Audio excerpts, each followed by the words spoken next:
Hey guys, welcome back to CloudRaga. So from this video onwards, we will talk about constructor references.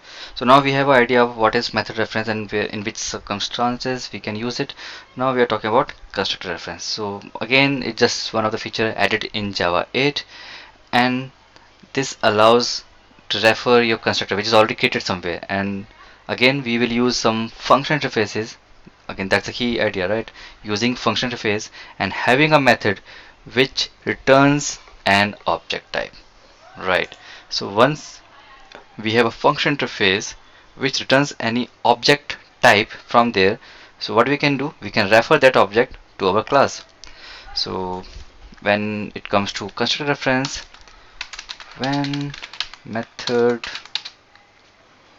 returns, which method returns, function interface method returns object type, there we can use constructor reference, right? So this is the key thing. If you remember this, so you will never get confused that in which case we should use constructor reference. So if your function interface method returns an object type, then you can go for constructor reference, and at runtime you can create this object from that implementation.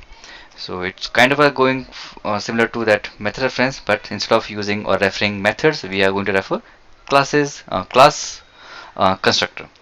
And I have put some also some requirements like it use double colon operators and the syntax like class name colon colon and new keyword. Yep, because it will create object. So new keyword definitely gets going to be used here, and then we can use some other ways as well. So next video we will talk about how to create or generate some constructor reference and how to use it in our scenarios. So till then, stay tuned.